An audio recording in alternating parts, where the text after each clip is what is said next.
So good afternoon YouTube, and we're just out on another little ride on the Z, just running some errands. Going to take the higher Blandford Road, so we've got to pop down and see a couple of guys I know down in Blandford, and then we'll be heading back up on the lower Blandford Road through Shaftesbury to Gillingham, and we might drop in on Motor Corsa because I haven't been in there for a long time, just see what stock they've got and say hello. So here we go, and there'll probably be some whittering from me along the way about various different things. I've been playing about with my new GoPro Hero 5, which picked up from CEX, and it's been working really well. The only minor hiccup I've had with it was to do with the SD card, micro SD card that I put in it, which came out of my old SJ4000 cam, so it's quite an old one, and it's I don't know why it was doing it, but it just kept every time I used it on the bike it would throw up an SD card error, but anywhere else I was using it I was fine. I guess it was just the amount of, I don't know, the data that it was trying to process from a constantly moving sort of scenery. But got hold of another SD card and popped that in, and touch wood, it's been working fine ever since.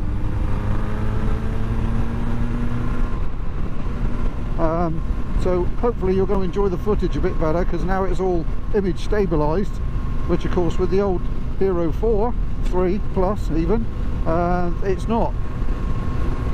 So hopefully it'll make things a bit more sort of watchable and a bit less shaky from the helmet cam kind of position. And of course, because I've upgraded to the Hero 5, I've also had to invest in one of these, the infamous mic adapter, because the camera, unlike the Hero 3 and the Hero 4, where you could just have a USB to 3.5mm adapter, this one that you can't do that. You've got to have this electronic box of tricks on the side so that you can plug a 3.5mm into that, and then that plugs into the camera. But although it's a bit of an extra expense, I still kind of think it's worth it for the image stabilized footage, you know. It'd be nice if it had a 3.5mm jack in the camera, but hey, you can't have it all. And I have to say, the camera itself is really good. Really pleased with the image quality, and it kind of works flawlessly with both the Android app, the Windows app, and it still works with the old remotes like these. So definitely a worthwhile upgrade, and buying from CEX you get a 2-year warranty with it, so you know, I'm reasonably confident that the thing's going to be okay. Let's just negotiate this junction here a minute. All clear.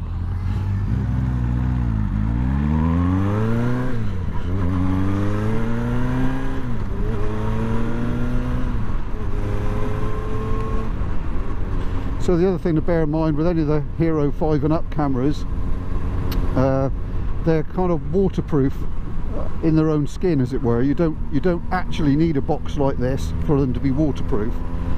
But when you plug in this external mic gubbins here, you have to take one of the doors off the side of the camera, which then means it's no longer waterproof.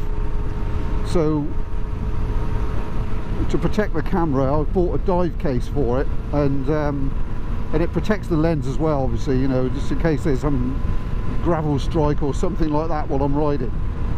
And I've cut a wee hole in the side so that I could get the plug for this adapter box into the camera, and if I was going away, I think on a camping trip or something like that, I'd probably fill the hole with some of that silicone putty, or you know, the old silicone ear wax ear blockers you can get, just to make sure that the camera was waterproof in the housing.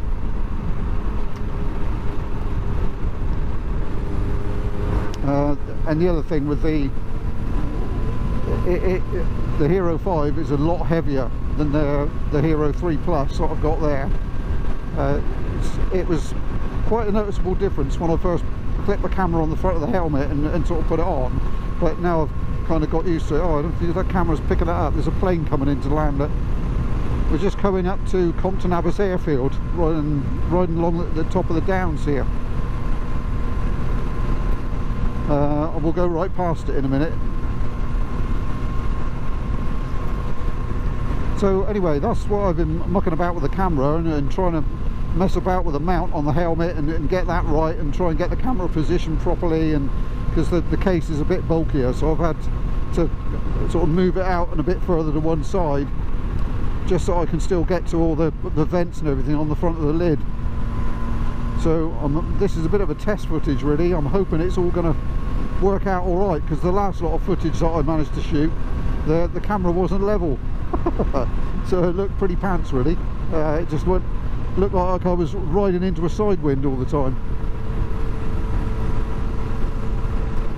So we're just coming to the end of the lanes here, and we'll pick up the higher Blandford Road, which runs from Shaftesbury down to Blandford, and I think we'll come back along the lower one for a change of scenery.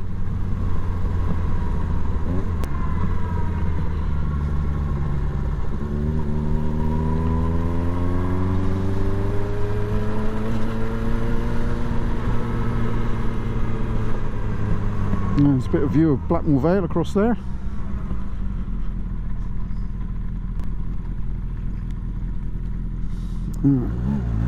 Oh dear.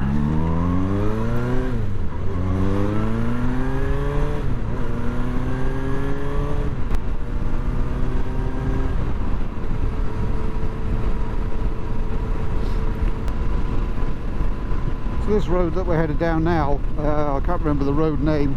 Might say it on the sign, or the road number. No, it doesn't. Being the higher Blandford Road, it's a bit quicker to get down to Blandford, and it goes into Blandford, sort of the side of the guys who want to go and visit. But it's a bit of a dull road to ride. It's quite quick, but the surface ain't that good. It's a bit bumpy, and there's a lot of straights, not very many bends. So if you want to get from Shaftesbury to Blandford quick, this is the way to come. But if you want the picturesque route, the lower Blandford Road is definitely the way to go. A few more speed limits and a lot of wiggly windy bits through all the little villages and stuff, but yeah, lower Blandford is definitely the way to go if you want the scenic route.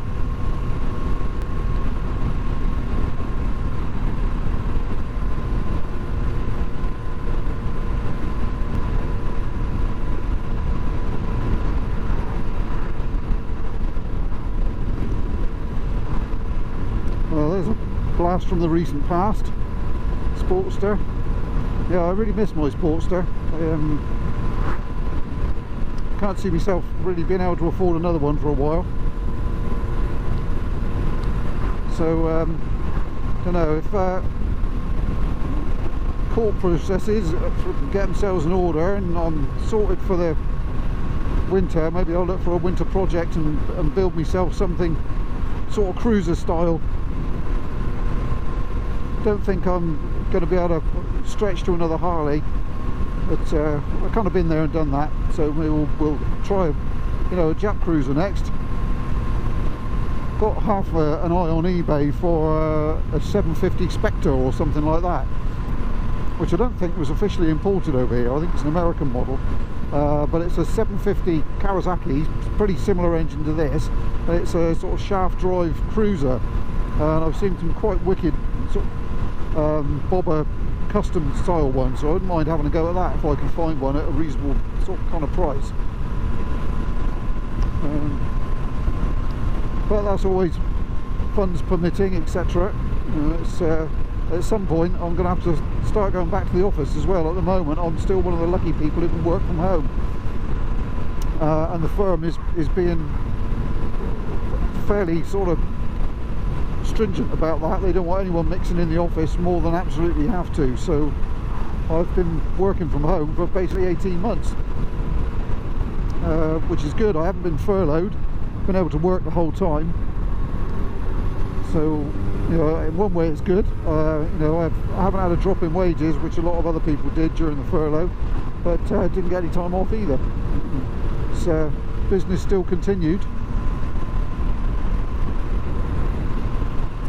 But anyway, I just hope, fingers crossed, things get back to normal. You know, it's vaccinations are rolling out, and it does seem to be working. So fingers crossed, few weeks, July, everything will start opening up again, just in time for the school summer holidays. Almost a coincidence, eh? Oh, Army, be the best. And here we go, end of the speed limit, so open her up a little bit more. I'm just being very ginger about the speed limits down here, because it's a fast bit of road, and Dorset police have got like an absolute zero tolerance of speeding, so being very careful coming down, and no nil point on the licence, fingers crossed anyway.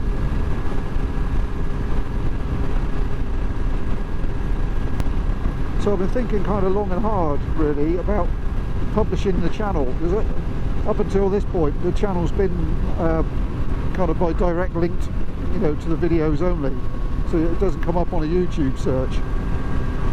And I've really been thinking about trying to expand the channel a bit, but it's struggling to come up with content, you know, because I work full time, I'm a single dad, I don't have a lot of spare time. You know, and it's getting the time to film the videos, and then to do all the, you know, uploading it to the computer and everything else, and doing all the post-processing, and trying to produce something that's watchable. And I am only an amateur, so I have to find my way through it. You know, sometimes it takes quite a while to try and get the effect that you want. But I'm thinking, you know, it's might be worthwhile publishing it. You never know, see what traffic it generates. Been watching a few of the other sort of motorcycle channels, and watching them kind of grow, you know. Right, this is my turn-in, so I'll have to continue this bit later on.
It's turned into a bit of an overcast afternoon.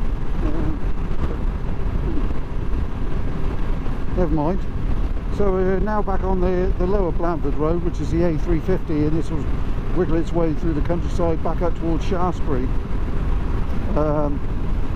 which is a much more scenic route than the higher Blandford Road, which we came down on. As you can see, there's, you know, the countryside opening up in front of us. So anyway, I was yapping on about doing something with the channel and actually making it publicly kind of available on YouTube, you know. So I've been looking at the kind of things other YouTubers do, and you know, how they intersperse the riding videos with gear reviews and things like that. And it's whether I've got the drive to kind of do that, or whether I'm just happy doing these meandering videos where I'm sat on the bike gassing away, and they'll be interspersed with, you know, the few trips that I do manage to make. So obviously with you know, the children at home, they kind of you know, I'm looking after them most of the time, so it's difficult to get away for an extended period on the bike. But Yeah, that'll come. So it's just a case of, you know, what do I do with the channel next kind of thing, whether I open it up and make it public and everyone can find it, or actually we might take a turn in here and go down through Sherborne, is it Sherborne? Sturmiston Newton. That's it. And then we can follow some of the more picturesque roads back towards Gillingham. Although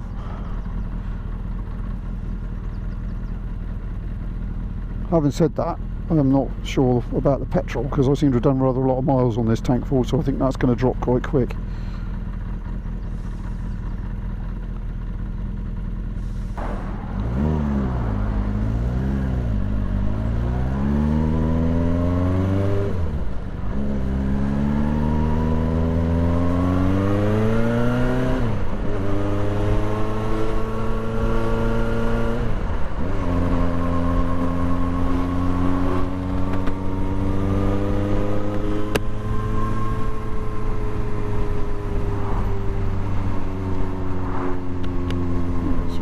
Air vents are open. It's quite a humid day today.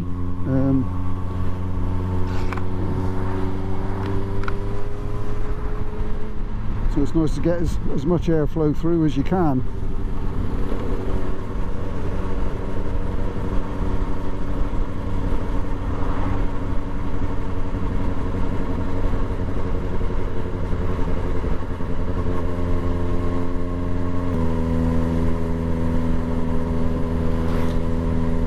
Always encouraging to see some young'uns on the 125s.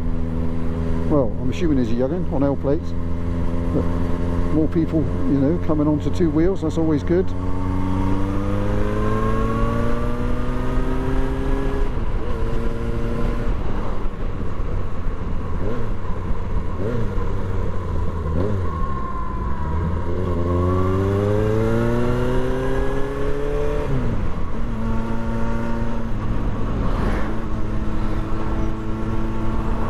And you see what I mean about there's a few more twisty bits on this road compared to the Upper Blandford road.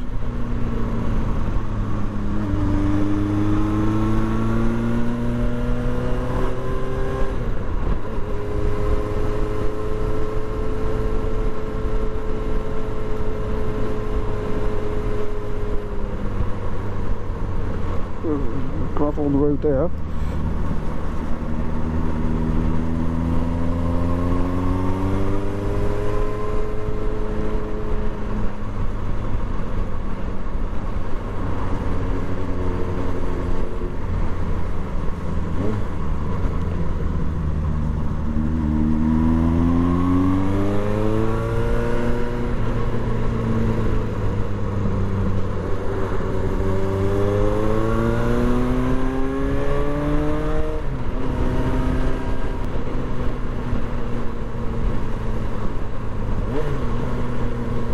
You might be able to zip past this car around here.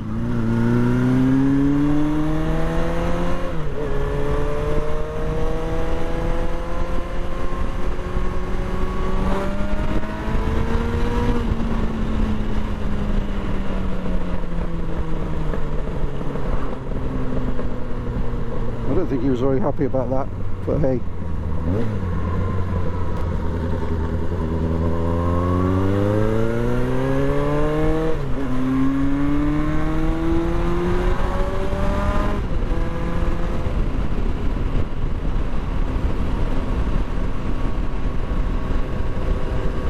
That's a bit better, bit of open road in front of us and some scenery to enjoy.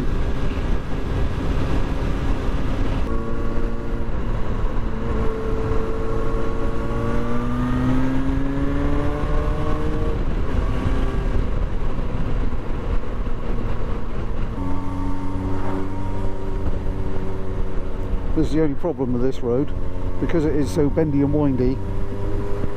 There's few overtaking opportunities.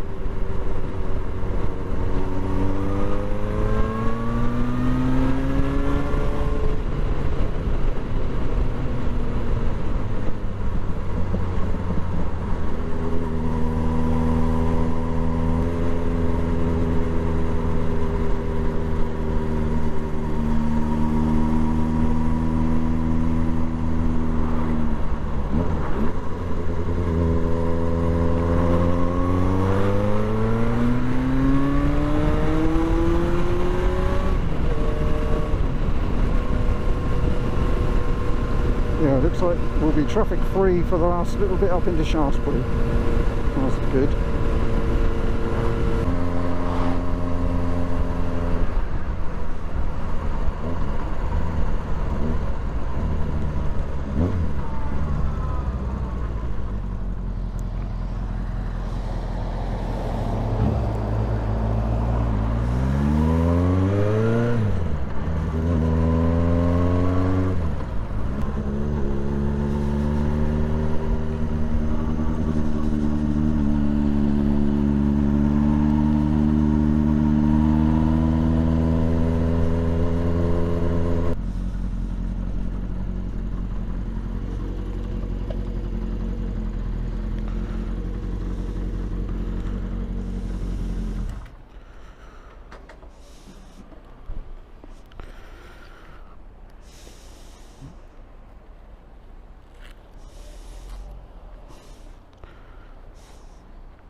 Right, dump my gloves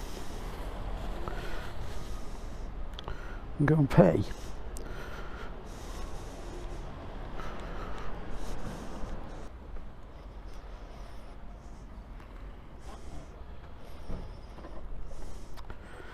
It's another 160 miles in the tank.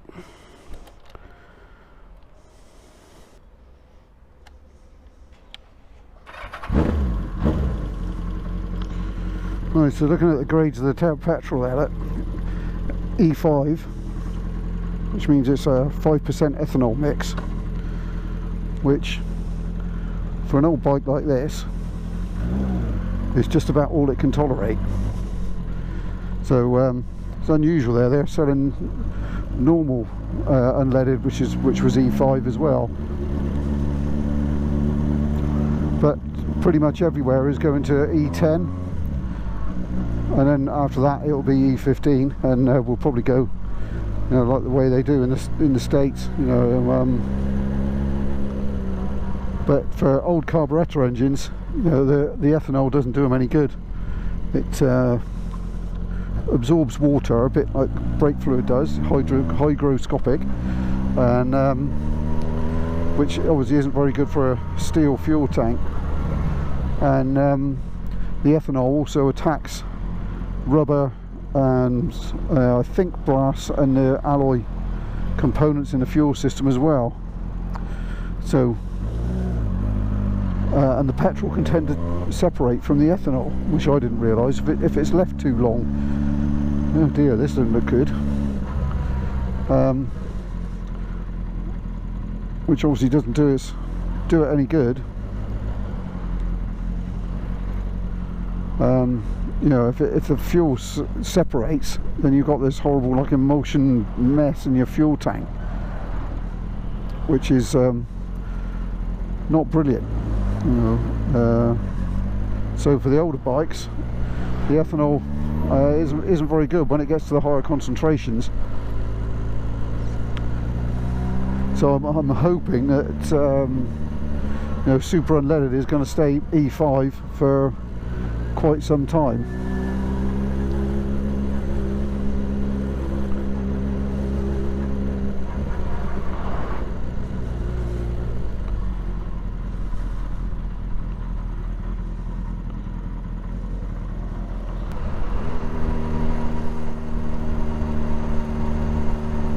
So I'm manhandling it all the way through there.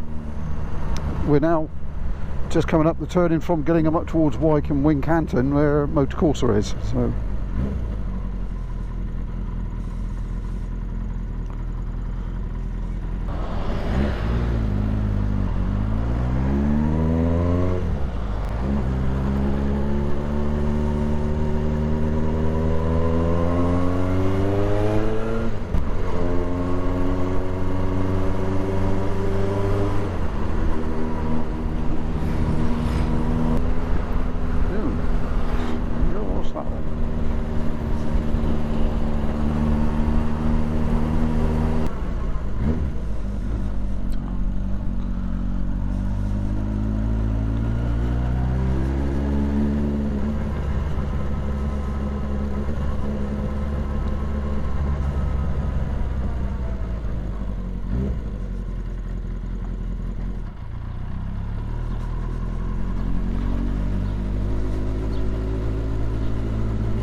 Oh look, there's a GPZ.